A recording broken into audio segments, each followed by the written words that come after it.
করে তার ফোনে আজেবাজে ছবি থাকে। অনেক খারাপ ধরনের ছবি, তাদের সাথে ভালোবাসার মেসেজও থাকে। এগুলো আমি দেখি। তো বাহিরের মহিলাদের সাথে যখন মেলামেশা করে আমার স্বামী, ঘরে আমার সাথে খুব একটা ভালো ব্যবহার করে না, ভালোভাবে কথা বলে না। মানে এক কথায় আমার তার পছন্দ না। একটা স্বামীর যদি অন্য মেয়েদের উপর চাহিদা থাকে, ভালোবাসা থাকে, তো তার বউয়ের প্রতি তো তখন কোনো ভালোবাসা থাকে না, কোনো চাহিদা থাকে না। তার কারণ ওনার চাহিদা তো উনি বাহিরেই মিটায়, ঘরে বউয়ের তো কোনো প্রয়োজন নাই, থাকে না। তো আমার স্বামীর মুখের উপরেও তো আমি কোনো কিছু বলতে পারি না। তার কারণ যেহেতু আমার স্বামীর আমার প্রতি কোনো ভালোবাসাই নাই, তাহলে বলেও তো কোনো লাভ নাই।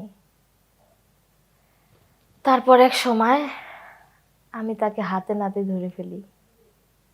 একটার পর একটা অঘটন করতেই থাকে। আপনারা সবাই কেমন আছেন?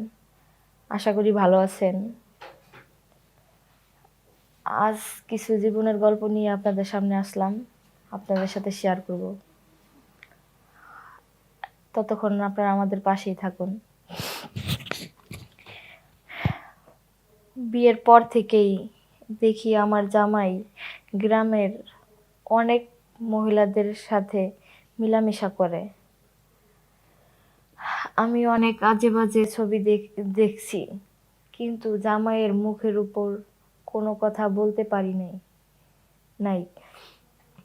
কারণ এগুলো বলে সংসারে অশান্তি ডেকে এনে লাভ নাই। তাই একটা সময় আমিও অনেক মানুষের সাথে মেলামেশা শুরু করলাম। সংসারে যদি পুরুষের চরিত্র ঠিক না থাকে, তবে বউয়ের চরিত্র ঠিক থাকবে কিভাবে?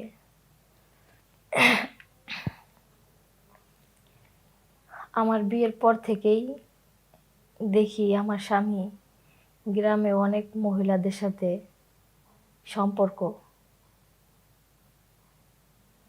অবৈধ সম্পর্ক করে। তারপরে তার ফোনে আজেবাজে ছবি থাকে। অনেক খারাপ ধরনের ছবি, তাদের সাথে ভালোবাসার মেসেজও থাকে। এগুলো আমি দেখি। তো বাহিরের মহিলাদের সাথে যখন মেলামেশা করে আমার স্বামী, ঘরে আমার সাথে খুব একটা ভালো ব্যবহার করে না, ভালোভাবে কথা বলে না। মানে এক কথায় আমার তার পছন্দ না।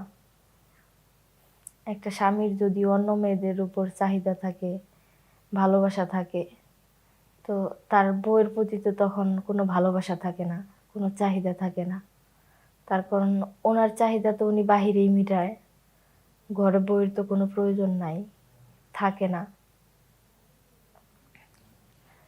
তো আমার স্বামীর মুখের উপরেও তো আমি কোনো কিছু বলতে পারি না। তার কারণ যেহেতু আমার স্বামীর আমার প্রতি কোনো ভালোবাসাই নাই, তাহলে বলেও তো কোনো লাভ নাই। তারপর এক সময় আমি তাকে হাতে নাতে ধরে ফেলি। একটার পর একটা অঘটন করতেই থাকে। করতে করতে আমি তাকে হাতে নাতে ধরি। ধরার পর তখন আমার মাথা ঠিক থাকে না, তখন নিজেরেও বুঝাইতে পারি না।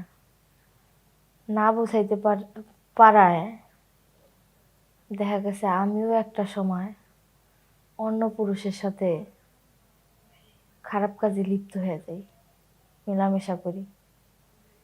কিন্তু এটা যে আমি অন্যায় করতেছি কখনোই আমি ভাবি নাই। কারণ আমার স্বামী তো বাইরে যায়, আমিও তো একটা মেয়ে মানুষ, আমারও তো একটা চাহিদা আছে। তো সেটা তো আমার স্বামী পূরণ করে না, আমার কাছে আসে না, আমার হাতের খাবার খায় না, আমার সাথে ভালোভাবে কথা বলে না, ভালো ব্যবহার করে না। তা আমি কি করব? আমি নিরুপায় হয়ে আমি অন্য ছেলেদের সাথে মেলামেশা শুরু করি, সম্পর্ক করি। তারপর এরকম করতে করতে আমিও আমার স্বামীর কাছে এক সময় ধরা পড়ে যাই। যেমন আমি তারটা ধরছি, সেও আমারটা ধরছে।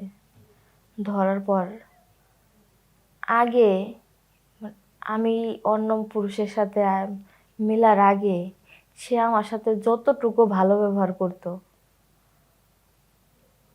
তো ওইটুকু ব্যবহারও আমার সাথে ভালো করে না।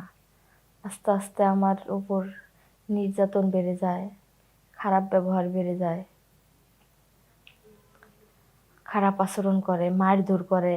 আগে তো গায়ে হাত তুলতো না, যা কিছুই হোক, তারপর থেকে গায়ে হাত তুলে, সংসারে অশান্তি, দেখতে পারে না আমি ভালো না খারাপ, এই সমস্ত কথা বলা বলি করে।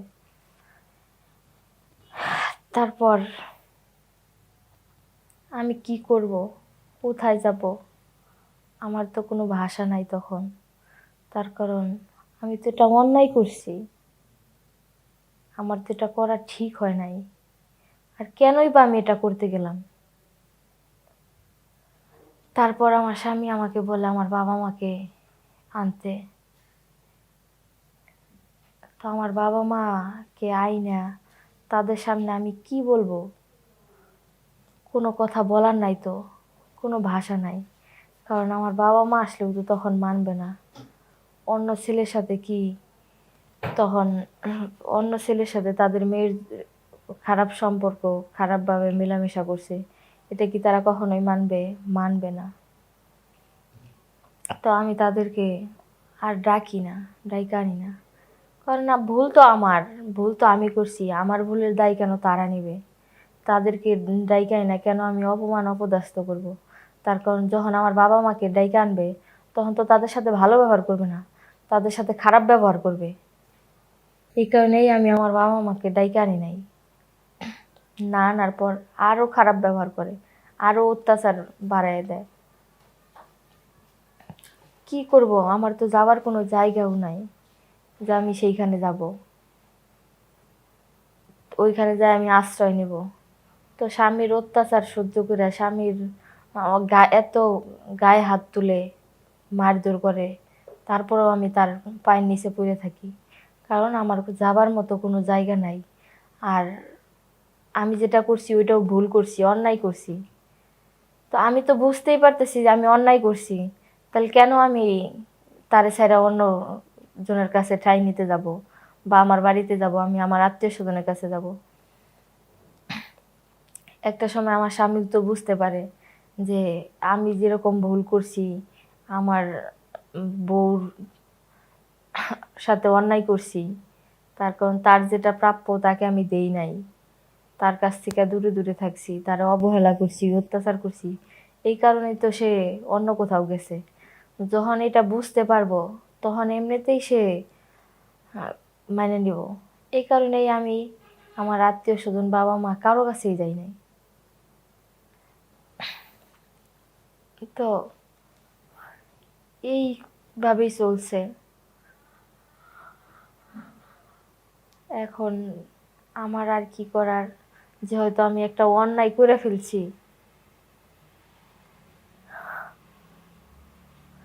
যে হয়তো আমি অন্যায় করে ফেলছি, আমার তো ভুল সংশোধন করতে হবে। তার কারণ আমি আর কোথাও যাইতে পারবো না। আমার স্বামীর কাছে থাইকেই আমার ভুল সংশোধন করতে হবে, স্বামীর সংসার করতে হবে। তাই বোনেরা, আপনাদের উদ্দেশ্যে বলা যে যে যাই করেন না কেন, স্বামী যদি খারাপ রাস্তায় থাকে, অন্য বাহিরের কোনো মেয়েদের সাথে সম্পর্ক থাকে, আপনার স্বামীকে আপনারা বুঝান, বুঝায় ভালোবাসা দিয়া আপনি রাইতে আনার চেষ্টা করেন। কিন্তু স্বামী অন্য রাস্তায় গেছে দেখে আপনারা নিজেরা খারাপ রাস্তায় যাবেন না, আমার মতো ভুল কেউ করবেন না। তার কারণ মেয়েদের ভুলের কোনো ক্ষমা নেই। তারা কোথাও যায় মা বাবার কাছে ঠাঁই পায় না, তার আত্মীয় স্বজনের কাছে যায় ঠাঁই পায় না, তার স্বামীর কাছেও ঠাঁই পায় না।